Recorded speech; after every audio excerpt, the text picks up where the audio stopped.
श्री स्वामी समर्थ मैत्रिणींनो, महादेवाला शिवमूठ वाहिल्यानंतर काय करावे?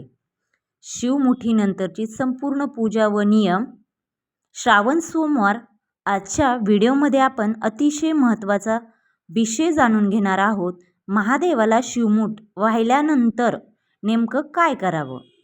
अनेक भक्त श्रद्धेने शिवमूठ वाहतात, पण शिवमूठ अर्पण केल्यानंतर पूजा कशी पूर्ण करायची? कोणता मंत्र म्हणायचा? महादेवाला नमस्कार कसा करायचा? प्रदक्षिणा किती घालायची?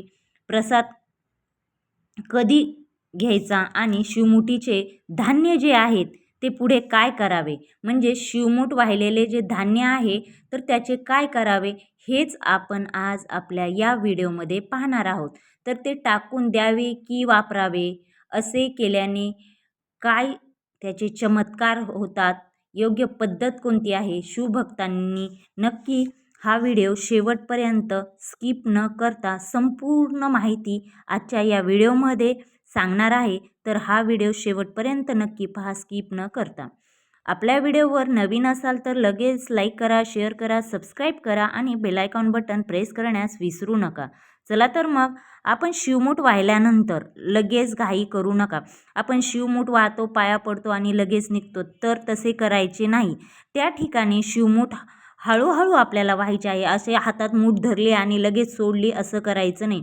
हळूहळू मूठ सोडत मंत्र म्हणावे व नंतर शांतपणे महादेवाचे ध्यान करावे. मनात कोणतेही घाई ठेवू नये. कोणतीही देवाचं आपण करत असताना मनात वेगळे विचार, घाई अशा भावना आपल्या मनात असायला नाही पाहिजे. दोन्ही हात जोडून म्हणावे, ओम नमः शिवाय म्हणावे, बेलपत्र अर्पण करावे, फुले, धूप, दीप अर्पण करावे, महादेवांना नैवेद्य दाखवावा. शिवमुठीनंतर मंत्र जप म्हणावे व महादेवांना नमस्कार करावा. अशा प्रकारे आपण जी पूजा करणार आहोत ती पूजा करणार आहोत. शिवमूठ ही खूप महत्त्वाची आहे. शिवमूठ म्हणताना आपल्याला काही मंत्र म्हणायचे आहेत. कोणते म्हणायचे आहेत? 4 सोमवार असतील, 5 सोमवार असतील, तर आपल्याला कोणती शिवमूठ व्हायची आहे, कशी व्हायची आहे, याबद्दलचा व्हिडिओ मी आपल्या व्हिडिओमध्ये टाकलेला आहे, आपल्या चॅनलवर आहे, तर तुम्ही ते पाहू शकता. सविस्तर त्यामध्ये माहिती सांगितलेली आहे. त्याचबरोबर आपल्याला आता प्रदक्षिणा कशी घालावी, तर बघा, प्रदक्षिणा शिवलिंगाचा करण्याची पद्धत अनेक ठिकाणी वेगवेगळी आढळते. विशेष म्हणजे शिवलिंगाच्या जलधारीला ओलांडू नये अशी परंपरा अनेक शिवालयामध्ये पाळली जाते. तुमच्याकडे पाळली जाते का? नक्की सांगा कमेंट्स बॉक्समध्ये. शिवमुठीचे जे धान्य असते त्याचे काय करावे असा प्रश्न सर्वांनाच पडलेला असतो. कारण आज सोमवार आहे, आज आपण शिवमूठ वगैरे वाहिले. आता उद्या उत्तरपूजा जे आपण करतो ते सर्व धान्य कुठे टाकायचं, तर हा प्रश्न सर्वांनाच पडलेला असतो. तर त्यासाठी खेड्यागावामध्ये वेगवेगळ्या सोयी असतात, परंतु शहरी ठिकाणच्या लेडीजने काय करावे तर पहा, तर ते धान्य काय करावे, तर कोणाला दान करावे का आपण परत वापरावे असा प्रश्न पडलेला असतो. म्हणूनच त्या धान्याचे दुसऱ्या दिवशी त्या धान्याचे काय करावे, कारण प्रत्येक सोमवारी वाहिलेली जी धान्य असतं तर ते धान्य वेगवेगळे असते.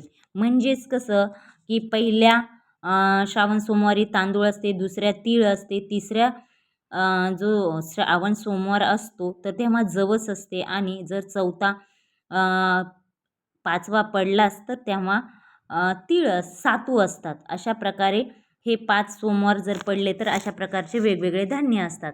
मग ते आपण धान्य शिवमुठीवर वाहतो. काही वेळेस ते ओलं होतं, आपण पाणी वगैरे अर्पण करतो, तर त्यामुळे मग ते धान्यांची सर्व काही नासडी वगैरे झाल्यासारखं होतं. मग त्या धान्यांचं आपण काय करावं, तर मुठीच्या धान्याचे काय करावे, तर बघा, तुम्ही त्यामध्ये अजून जर ओले झाले नसेल धान्य, तुम्ही अजून त्या धान्यामध्ये अजून दुसरे धान्य मिक्स करून तुम्ही ते दान देऊ शकताय. त्याचबरोबर गरीब व्यक्तीसाठी कितीतरी पटीने आपण जर दान करावे. मुठभर धान्याचे मोल गरीब व्यक्तीसाठी कितीतरी पट अधिक असते. म्हणून शिवमूठ तांदूळ अर्पण केलेले असतील, तर मूग असतील, तीळ असतील, जवस असेल, तर त्यामध्ये अजून भर घालून तुम्ही एखाद्या गरीबाला अनाथालयाला मध्ये दान करू शकताय. त्याचबरोबर तुम्हाला तसा वेळ भेटला नाही तर तुम्ही आपली कुंडी असेल, झाड असेल, ओलं झालेलं धान्य असेल तर तुम्ही त्यामध्ये देखील टाकू शकता. जवळ तुमच्या नदी असेल, तलाव असेल, काही असेल तर तिथे पण जाऊन तुम्ही हे जे धान्य आहे ते तिथे तुम्ही अर्पण करू शकताय, पाण्यामध्ये वाहून देऊ शकतायत. जर ते धान्य चांगलेच असेल आणि अशा प्रकारे दानाला खूप महत्त्व आहे, तर तुम्हाला दान करण्याची इच्छा असेल तर हे शिवमुठीवरचं जे थोडंसं धान्य आहे आणि आपल्याजवळ येईल थोडं धान्य असं करून तुम्ही गरीब ज्याला खरंच खूप गरज आहे अशा व्यक्तींना तुम्ही हे देऊ शकताय. अशा प्रकारे आपण श्रावण सोमवारमध्ये जी शिवमूठ वाहिलेले धान्य आहे तर बऱ्याच जणांना हा प्रश्न पडलेला असतो की त्या धान्यांचं काय करावे. तर तुम्ही कोणाला दान देऊ शकतायत, नाहीतर तुमच्या शेतामध्ये नेऊन टाकू शकतायत. शेत असेल तर, जर ते नसेल तर कुंडीमध्ये टाका, नाही तर तुम्ही डायरेक्ट आपल्या पाणी असेल, वाहतं पाणी असेल तर त्यामध्ये जाऊन तुम्ही अर्पण केले तरी काही हरकत नाही. त्याचबरोबर जर तुम्हाला दान करता आलं नाही तर ते तुम्ही वापरले तरी चालते, त्याचा काही वाईट परिणाम वगैरे होत नाही, हे लक्षात ठेवा.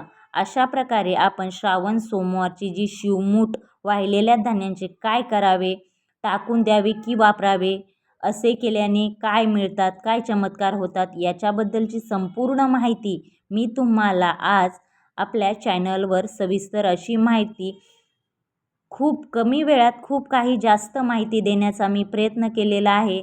जर हा व्हिडिओ खरंच खूप आवडला असेल तर नक्की कमेंट्स करा आणि कमेंट्स बॉक्समध्ये तुम्हाला जर काही अडचणी विचारायच्या असतील, या श्रावण सोमवारबद्दल काही माहिती हवी असेल तर नक्की सांगा, तर मी अजून तुम्हाला माहिती सांगण्याचा प्रयत्न करेल. अशा प्रकारे आपण या श्रावण सोमवारी वाहिलेल्या धान्यांचे काय करावे, तर नक्की तुम्ही ह्या 3 गोष्टी करू शकतायत.